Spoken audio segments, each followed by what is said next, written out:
Hi guys, well I've mentioned sort of guess that season 3 of the Deep Dive podcast has actually sort of begun, and that's on your Spotify app as a video and an audio podcast. So if you'd like to sort of support us on Spotify, that'd be great. Also on YouTube and also Apple Podcasts and wherever you get your podcast app, and also at deepdiveau.net. We've got a fabulous interview with Tracy King up right now, but I've actually got some really good and really positive announcements to sort of make. Then I've also got a negative sort of thing, but I'll explain it to you guys a little bit later. But first things first.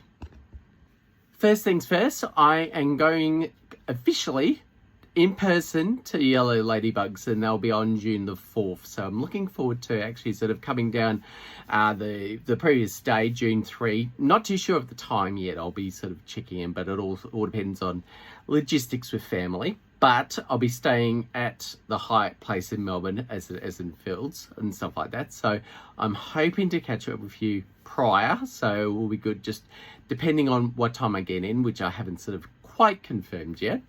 But I'm looking forward to catching up with everybody on either late on June 3 or basically sometime during the June 4. So basically I'll be doing some content in relation to that and interviewing quite a few sort of Yellow Ladybugs, and we've got an awesome sort of conference this year. So we're looking forward to being there in person finally.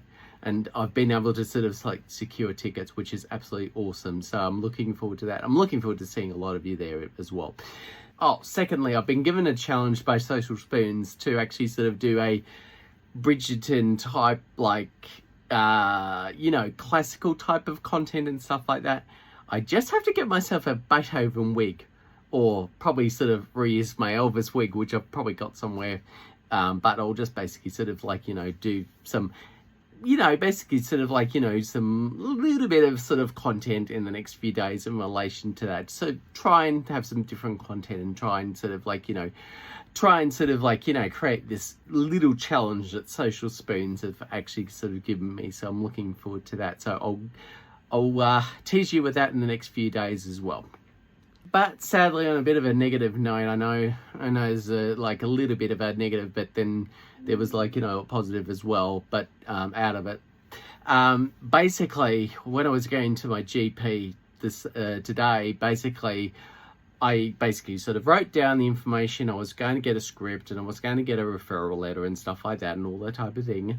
And I confirmed that with the receptionist yesterday, and I had sort of I was getting a little bit dysregulated and stuff like that, so I had to get my social worker on the phone and basically sort of talk to them and everything like that. Came down and basically the practice manager just cancelled the appointment. So how are you finding that sort of going to the GP and basically just cancelling the appointment on you, and they didn't even tell you? They basically didn't even phone you, or they didn't even sort of let the person know and stuff like that. They apparently rang my social worker, but they didn't bother to contact me. So looks like I'll be getting a new GP and stuff like that. So I'll be going to another practice. But that is really unacceptable from GPs.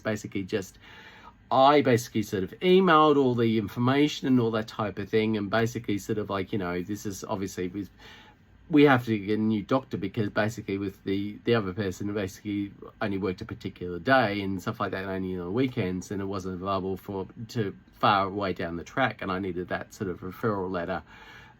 Quite a fair, my next appointment's early in March, but I needed to get it beforehand so I could actually get that done. But I communicated in such a way that basically I've got, I had all the information there. Basically I was, I want to sort of this is what I need and all that type of thing, and trying to self-advocate for myself, which is quite important. But the problem is that basically the GP decided to ignore that and basically sort of try to fight with my, support worker and all that type of stuff. And, trying to sort of basically sort of say this is a better doctor for you and stuff like that. But I can't trust that the doctor is basically going to be serving in my best interest. So yeah, but anyway. But, basically thank God for my support and social worker, because basically they've been able to sort of basically make sure that I wasn't dysregulated and stuff like that. And I was able to communicate and stuff like that without getting like getting angry and stuff like that in the first place, because I didn't want to get angry and stuff like that, but they were quite dismissive of my needs. So what do you do? So, you know, but, you know, thank you to, you know, I've got my, you know, basically I've really got a great team behind me. So, yeah, so it's good that they basically were able to communicate on my behalf and stuff like that. Whereas, you know, if it was on my own, basically it would have been a lot worse. It would have, you know, basically sort of, I would have, you know, got really angry. So, yeah, so, you know, I hate when GPs actually do that. So, anyway, that's one of my gripes for the day. So, anyway, it's all solved now, and they're sort of like, you know, my team's handling it. So